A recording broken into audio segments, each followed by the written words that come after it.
Welcome back. ఆ police అధికారి స్వామి భక్తి రివర్స్ అయిందా? అధికార పార్టీ ఎమ్మెల్యేలు సార్ కొట్టిన మస్కాపై మండిపడ్డారా? గులాబీ గూఢచార్యానికి దక్కిన సడన్ సర్ప్రైజ్ ఏంటి? బీఆర్ఎస్ రథోత్సవాలపై సీఎంకు ఇంటెలిజెన్స్ ఏం చెప్పింది? ఓరుగల్లు ఓవర్ యాక్షన్ని ఉన్నది ఉన్నట్టుగా సీఎం రేవంత్కు చేరవేసిన ఐఏఎస్ ఎవరు? ఆ సార్వాడు చేసిన పనికి కాళ్ల కింద భూమి కదులుతున్న శాఖలేంటి? ఇదే ఇప్పుడు వరంగల్ పోలీసు శాఖలోనే కాదు, పొలిటికల్ సర్కిళ్లలోనూ హాట్గా చర్చ జరుగుతోందట. ఇంతకీ స్వామి భక్తిని ప్రదర్శించిన ఆ పోలీస్ అధికారి ఎవరు?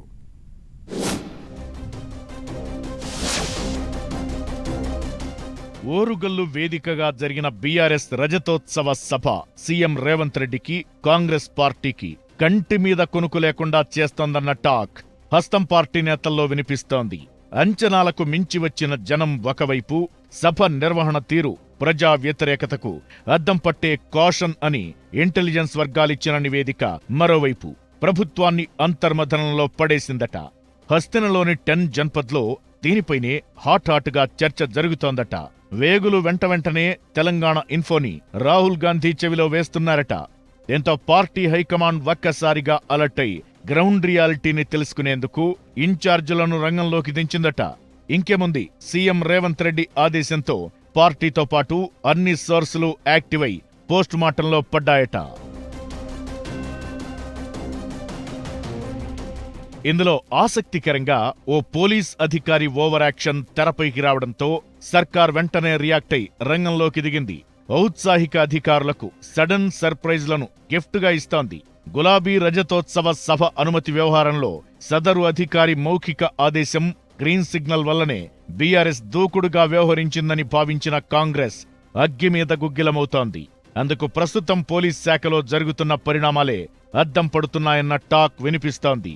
సభా ప్రాంగణంలో జరిగిన పూడ్చివేతలు, భారీ ఎత్తున మొరం తవ్వకాలపై అధికార పార్టీ ఎమ్మెల్యే కేఆర్ నాగరాజు ప్రత్యక్ష పోరాటానికి దిగారు. సహజ సిద్ధమైన పెద్దవాగు, దేవాదుల కాల్వల పూడ్చివేత, పొలాల్లో జరిగిన హద్దురాళ్ల తొలగింపుపై తీవ్రంగా స్పందించిన అధికార పార్టీ హన్మకొండ కలెక్టర్ ప్రావీణ్య సహా ఇరిగేషన్, రెవెన్యూ, ఫారెస్ట్, విద్యుత్, మైన్స్ అండ్ జియాలజీ శాఖల ప్రమేయం లేకుండానే ఓ అధికారి ఓవర్ యాక్షన్ మూలంగా జరగాల్సిన తతంగమంతా జరిగిపోయిందని ప్రభుత్వం ఓ నిర్ధారణకు వచ్చిందట. గులాబీ సభ పట్ల అత్యుత్సాహం ప్రదర్శించిన ఆ అధికారి అలా ఎందుకు చేశారన్న దానిపై ప్రభుత్వం కోపిలాగిందట. అయితే తన చిరకాల వాంఛ నెరవేర్చిన మాజీల పట్ల స్వామి భక్తి చాటుకున్నారనే విషయం ప్రభుత్వానికి చాలా ఆలస్యంగా బోధపడిందట. అందుకే బీఆర్ఎస్ మాజీలకు పరోక్ష సహకారం అందించారని ఇంటెలిజెన్స్ నివేదిక బయటపెట్టింది. దీంతో స్వామి భక్తి చాటుకున్న సదరు అధికారికి సడన్ సర్ప్రైజ్ ఇచ్చిందనే చర్చ జరుగుతోంది. సదరు సార్వాడు ట్రాక్ రికార్డ్ చూసిన ప్రభుత్వం సరైన సీట్లో కూర్చోబెట్టి సెటిల్ చేయాలనుకుందట.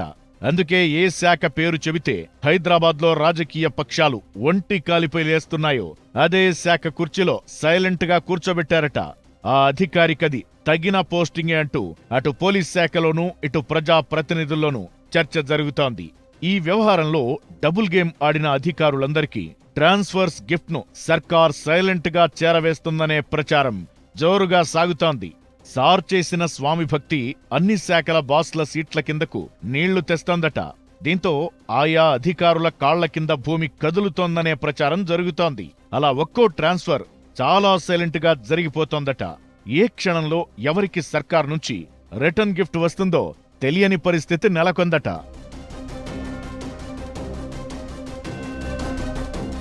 మొత్తానికి ఒకే ఒక్కడు చేసిన స్వామి భక్తి పని డిపార్ట్మెంట్ మొత్తాన్ని షేక్ చేస్తోందట. మరోసారి ఎవరైనా ఇలాంటి పనులు చేస్తే దాని రిజల్ట్ ఇలా ఉంటుందనే రేంజ్లో సర్కార్ చాలా వ్యూహాత్మకంగా పావులు కలిపిందన్న చర్చ రాజకీయ వర్గాల్లో జరుగుతోంది.